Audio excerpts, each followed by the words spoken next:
Today we will be discussing the Laplace transform. One of the main uses for the Laplace transform is a switch between domains. Using Laplace transform and the inverse Laplace, we can change from time domain to S domain and from S domain to time domain. Oftentimes, ordinary differential equations, also known as ODEs, are changed into algebraic equations that are much easier to solve using the Laplace transform.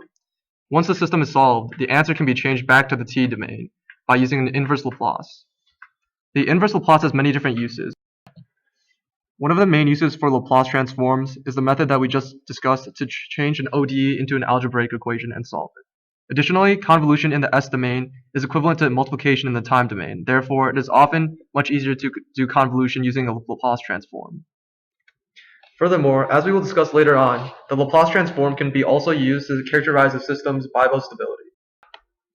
In addition, there are many different uses for the Laplace transform in terms of engineering applications. It can be used for unilateral transforms, bilateral transforms, solving boundary value problems and initial conditions problems, as well as characterizing the input/output behavior of a system. Although there are many different uses for the Laplace transform, there are also many limitations to it as well. Oftentimes, there may be some difficulty with the Laplace transform due to the cumbersome math involved in the calculations. Furthermore, there is no fast Laplace, unlike there is for Fourier transforms. And additionally, there is no discrete Laplace. The Laplace transform has many different time transformation properties such as the time shift, time scaling, and time integration. If there is a time shift on the function in the time domain, then the corresponding function in the S domain is multiplied by a factor of e to the negative st naught, where t naught is the time transformation. In regards to time scaling, if there is a coefficient of time scaling in the function in the t domain, the coefficient becomes a divisor in the function in the S domain as well as the input into the function. The time integration property of the Laplace transform states that when integrated, x of t prime dt prime becomes 1 over s x of s. The Laplace transform follows the general form x of s equals n of s over d of s, where n of s is the numerator and d of s is the denominator.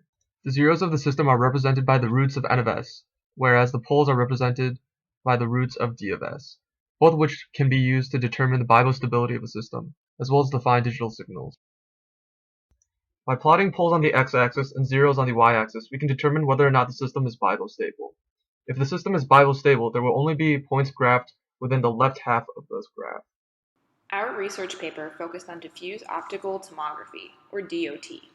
This is a technology that uses diffusive photons to measure the spatial distribution and the optical properties of 3D biological samples.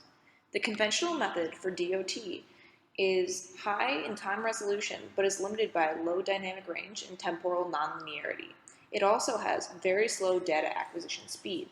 This method is time domain DOT using street camera or time-correlated single photon counting, known as TC-SPC. This newer method of spread spectrum time resolved DOT is a system utilizing Laplace transform. It has high image quality and reduced computation complexity. It's more efficient to have direct measurement of Laplace domain data. In this method, the output is modulated with the pseudo-random bit sequences, known as the PRBS. This yields the photon density of the sample as a function of time. The PRBS is convoluted with the temporal point spread function, or the TPSF, of diffuse photons.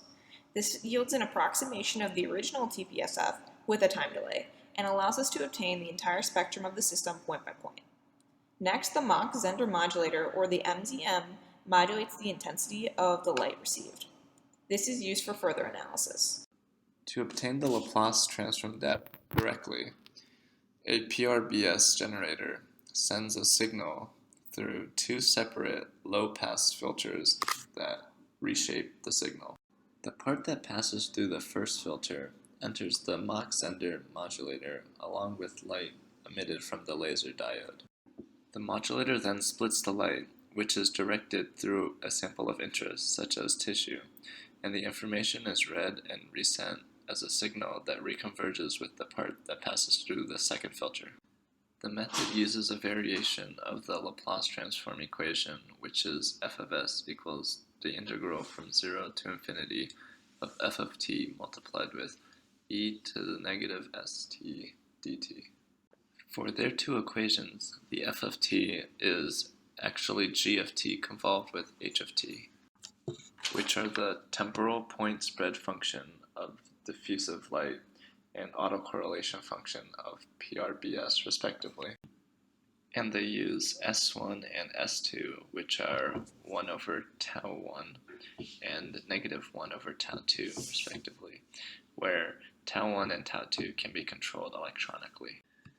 The convolved functions equate to detective diffusive photon density at a certain distance with respect to time.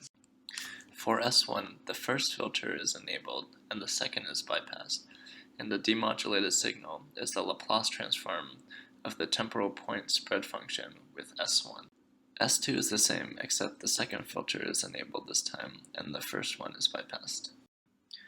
By using these two equations, the Laplace domain measurements can be directly obtained with real parameters S1 and S2. As solving the Laplace domain diffusion equation is much simpler than its time domain counterpart, and image reconstruction in the Laplace domain is computationally efficient. This greatly reduces data acquisition time and improves the signal-to-noise ratio for time-dependent measurement of diffusive photons propagating through turbid media such as tissue. This allows for near real-time collection of data and can be used to improve time-sensitive matters in a research or clinical setting. We can solve an equation containing integral and differential terms by transforming the equation from the time domain into the S domain using the Laplace transform. This makes the problem easier to solve. Here is an example of how to perform a basic circuit analysis. We are given this circuit and asked to find the time-dependent current I using the Laplace transform. The switch closes at t is equal to 0. Using KVL, we derive an equation relating the voltages. Then we express the voltages using Laplace properties in terms of S. We sub these back into the original equation and isolate IS in the S domain. Using the given values, we find an answer for I in the S domain. Next, we must transform I back into the time domain using the inverse Laplace transform. This example, the solution is an expression that is already in the Laplace transform tables, making it very simple to perform this transform. If it had not, we would have had to use the inverse Laplace integral or partial fraction expansion to complete this problem.